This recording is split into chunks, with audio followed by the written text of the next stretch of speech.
Dear student, आज मैं आपको एग्रोनॉमी पार्ट 1 के बारे में बताने जा रहा हूँ। सबसे पहले आपको ये मालूम होना चाहिए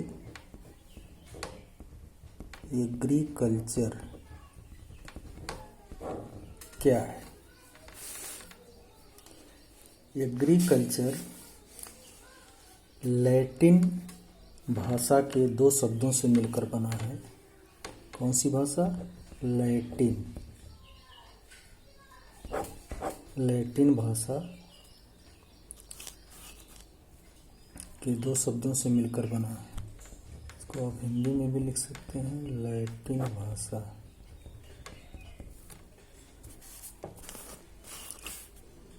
पहला है एग्रिक प्लस कल्चर। एग्रिक का मतलब सॉयल और कल्चर मीन्स कल्टीवेशन।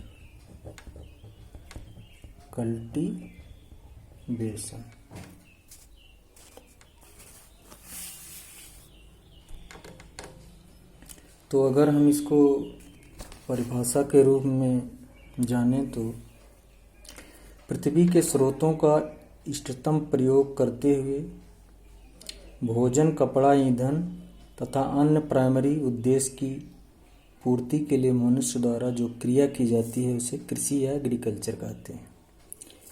तो इस टॉपिक में सबसे इम्पोर्टेंट क्वेश्चन जो सभी परीक्षाओं में, यूपी बोर्ड में भी या अन्य परीक्षाओं में, एंट्रेंस वगैरह में आता है, वो यही आता है कि एग्रीकल्चर किस भाषा से बना है। तो आपका आंसर होगा लैटिन भाषा।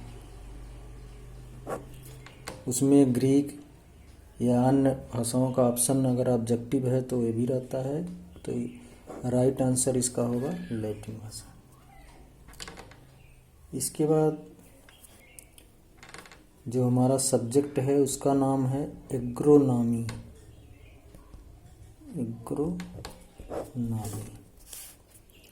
एग्रोनॉमी में भी क्वेश्चन आता है एग्रोनॉमी किस भाषा से मिलकर बना है। तो ये भी एग्रोनॉमी दो ग्रीक भाषा, कौन सी भाषा? ग्रीक।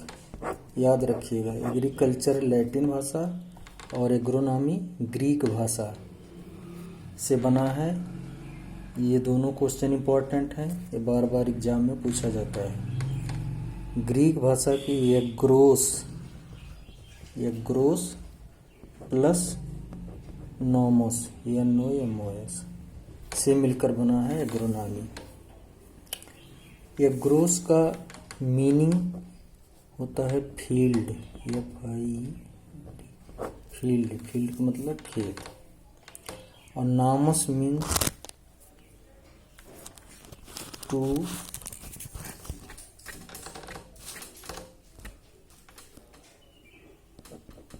मैनेज।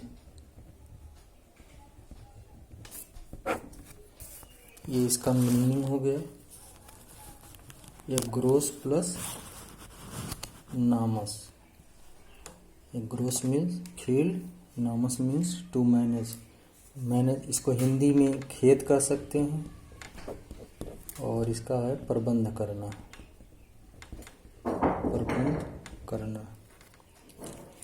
तो परिभाषा के रूप में हम इसको सिंपल, इसका डेफिनेशन हो सकता है फसलोत्पादन हेतु भूमि का प्रबंध करना सस्य विज्ञान कहलाता है। फसलोत्पादन हेतु भूमि का प्रबंध करना एग्रोनॉमी या सस्य विज्ञान कहलाता है। कुछ और परिभाषाएं हैं, उसको भी आपको जानना चाहिए। दूसरे शब्दों में हम कह सकते हैं agronomy is the branch of agriculture that treats of the principles and practices of crop production and field management. अर्थात सस्य विज्ञान कृषि की वह शाखा है जिसमें भूमि प्रबंध और फसल उत्पादन के सिद्धांतों एवं क्रियाओं का अध्ययन किया जाता है। ये डिफिनीशन जो है वेरी इंपॉर्टेंट है, इसको आप लोग याद करिए। इसमें इस टॉपिक में एक और क्वेश्चन आता है, एग्रोनॉमी आर्ट या साइंस क्या है, यानी कला, एग्रोनॉमी कला है या विज्ञान है, ये भी क्वेश्चन आता है। तो आपका आंसर होगा दोनों, सस्य विज्ञान, कला और विज्ञान दोनों है। कैसे? पहले आप जानिए कि विज्ञान, सस्य विज्ञान जो है, विज्ञान क्यों है, साइंस क्यों है, इसको SCIENC। सस्य विज्ञान में हम विभिन्न फसलों की खेती करते हैं और इसके साथ साथ प्रत्येक वर्ष कृषि वैज्ञानिक अलग अलग फसलों की इम्प्रूव्ड, हाइब्रिड या तमाम तरह की कंपोजिट वगैरह वैरायटी निकालते हैं। तो वैरायटी किसी भी फसल की प्रजातियों का विकास करना और अन्य टेक्निकल अनुसंधान करना, चूँकि कृषि विज्ञान एक साइंस है, विज्ञान की ही शाखा है, इसलिए अगर वैरायटी डेवलपमेंट हो रहा है तो इसको प्लांट ब्रीडर करेगा जो एक साइंटिस्ट होगा। इसलिए यह कहा जा सकता है कि एग्रोनॉमी एक साइंस है। दूसरा है कि एग्रोनॉमी को कला क्यों कहते हैं, क्योंकि सस्य विज्ञान के प्रैक्टिसेस को अपनाने के लिए बहुत से, जैसे धान का बेरन डालना है, ट्रैक्टर चलाना है, तो इसके लिए स्किल्ड लेबर,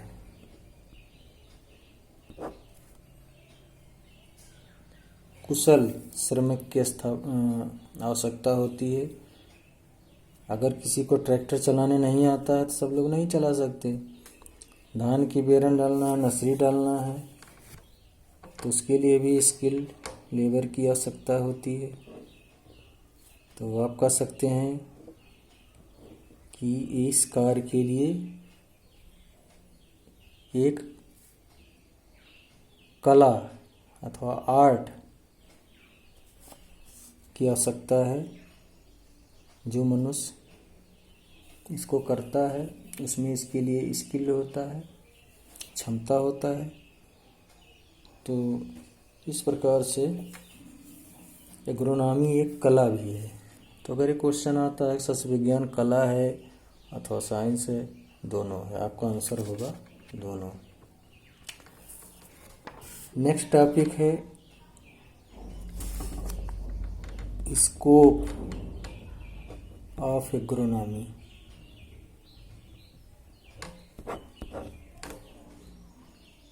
सस्य विज्ञान का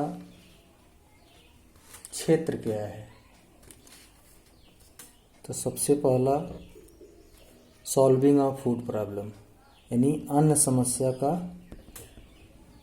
समाधान, अन्न समस्या का समाधान। क्योंकि हमारे देश की जनसंख्या गुणोत्तर श्रेणी में बढ़ रही है और चाइना के बाद आज दुनिया में दूसरे नंबर की आबादी हमारे देश की है। तो खाद्य समस्या के समाधान के लिए सस्य विज्ञान का ज्ञान बहुत ही आवश्यक है, ताकि इसका प्रयोग करके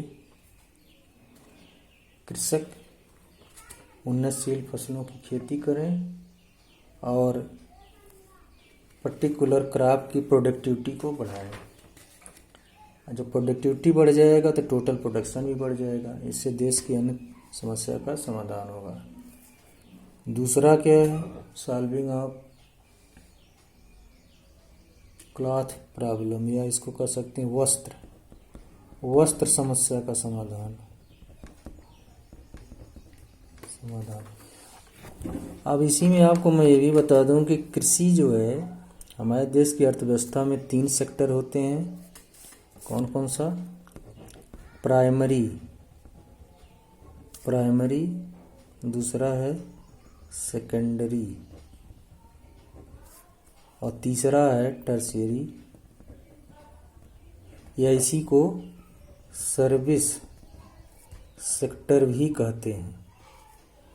तो आपका कृषि जो है कौन सा क्षेत्र में आता है? Agriculture, primary. ठीक है। जो हमारे इंडस्ट्री हैं, उद्योग धंधे हैं, वो द्वितीय क्षेत्र में आएंगे। यानी किसी भी इंडस्ट्री को द्वितीय क्षेत्र का इंडस्ट्री आता है, उद्योग धंधे, उनको चलाने के लिए कच्चा माल जो है प्राइमरी क्षेत्र से प्राप्त होता है। ठीक है। तो कृषि पशुपालन इसमें आएगा। पशुपालन भी प्राथमिक क्षेत्र में ही आएगा, कृषि और पशुपालन।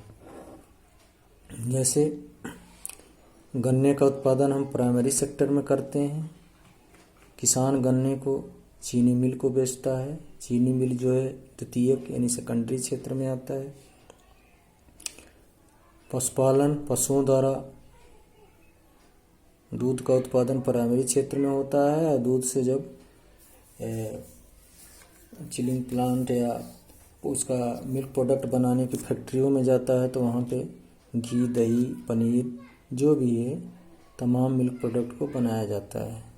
तो ये तो सेकेंडरी सेक्टर में हो गया। टर्शियरी में आपका सर्विस सेक्टर आता है, बैंकिंग, इंश्योरेंस।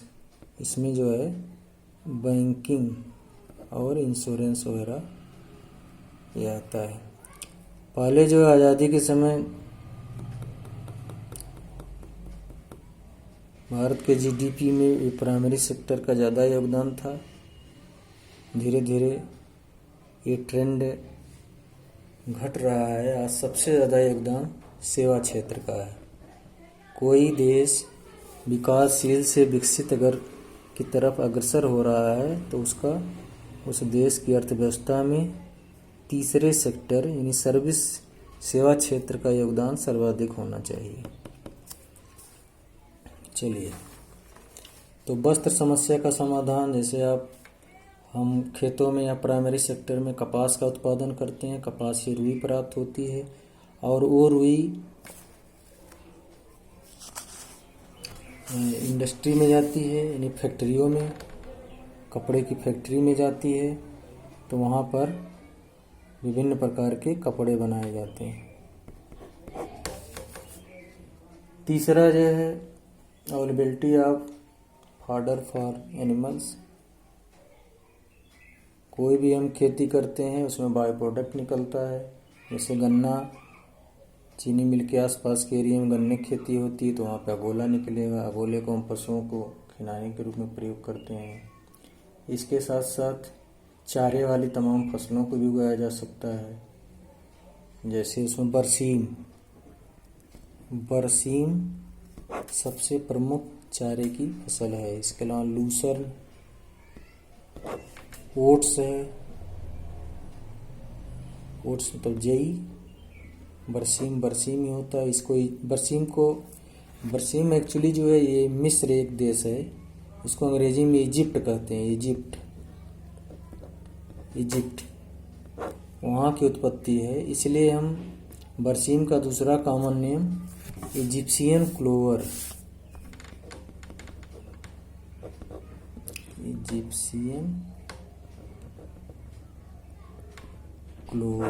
ये भी जानना चाहिए। बरसीम का कॉमन नेम क्या है? Egyptian clover. लूसन हो गया, ओट्स, जई। इसके अलावा सूडान चरी, एमपी चरी। सीजन के हिसाब से तमाम चारों का उत्पादन किया जाता है जो पशुओं को खिलाने का काम आता है। चौथा है एम्प्लॉयमेंट जनरेशन, रोजगार। कृषि में या प्रत्यक्ष या परोक्ष रूप से काफ़ी लोग जुड़े हुए हैं। इसमें जैसे कृषि यंत्रों के निर्माण के लिए बढ़ई है, लोहार है, कृषि उपज को बेचने के लिए व्यापारी हैं, और एग्रीकल्चर लेबर तो डायरेक्ट जुड़ा होता है।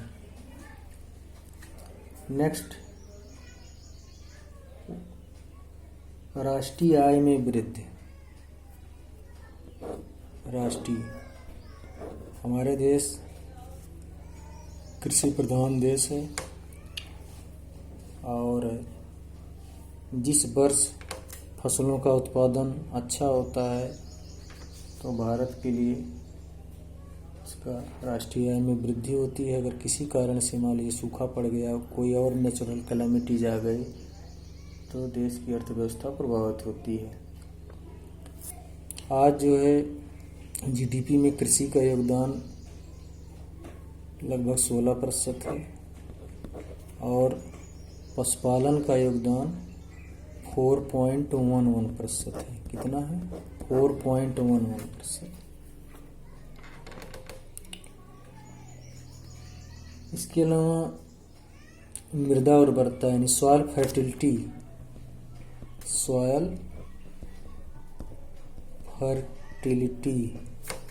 मृदा उर्वरता में भी वृद्धि होती है। कैसे?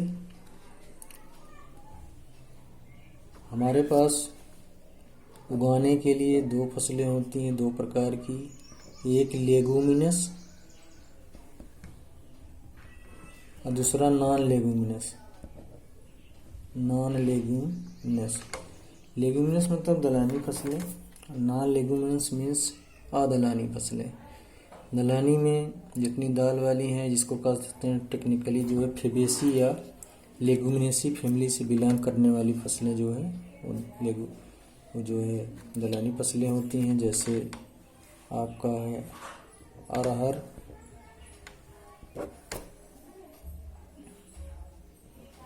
लेंटिल या मसूर,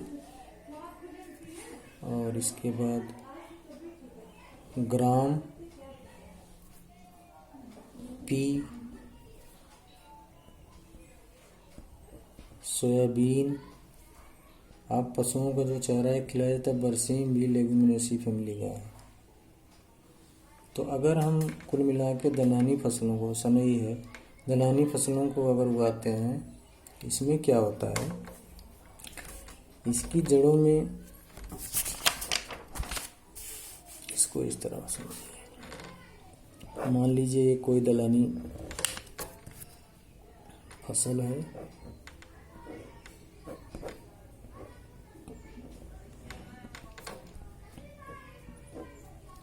आपको मालूम होना चाहिए कि दलहनी फसलों में मूसला जड़ें पाई जाती हैं और इन जड़ों पर नाड्यूल या गांठें उपस्थित होती हैं। ठीक है, और इन गांठों में एक विशेष प्रकार का बैक्टीरिया पाया जाता है, उसका नाम है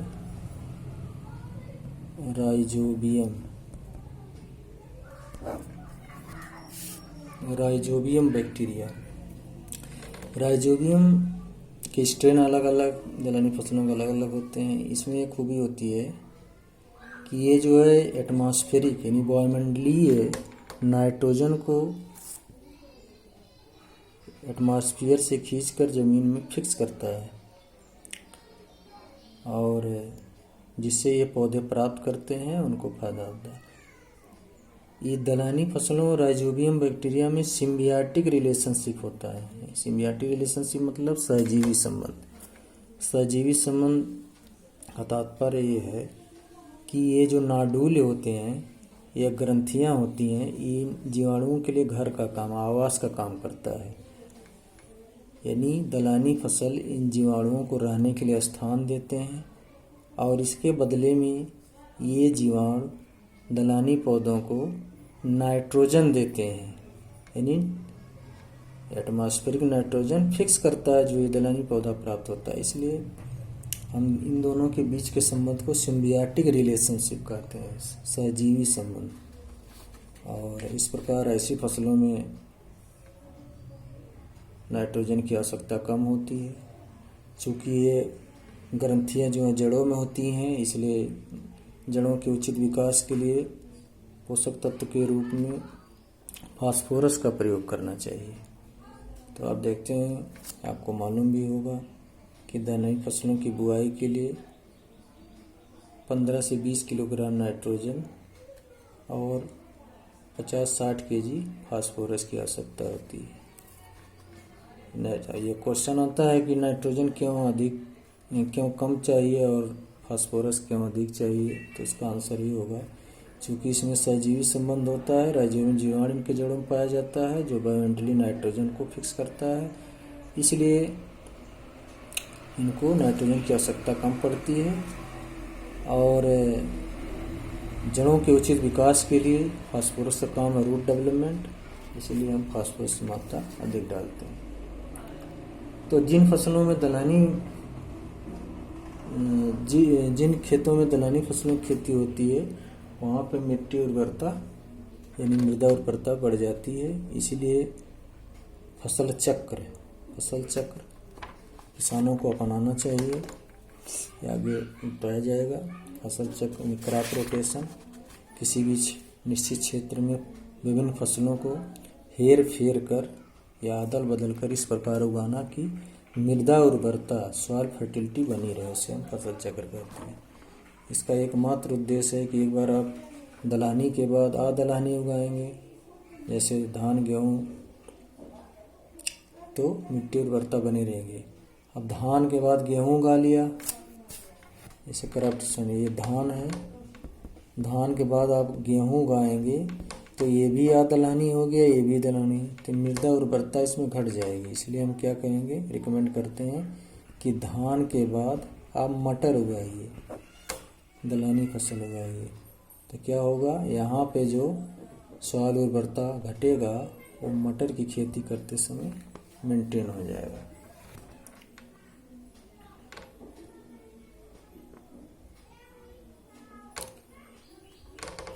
एग्रोनॉमी का एक और स्कोप है कि रहन सहन के स्तर में वृद्धि होती है। जिस भी किसान के यहाँ अच्छी खेती होती है उसका लिविंग स्टैंडर्ड बढ़ जाता है। इसके अलावा एक एग्रोनॉमी कभी कभी पूछता है, who is the father of agronomy, agronomy के पिता कौन है, ये आपको मालूम होना चाहिए। तो इसका आंसर होगा पिट्रो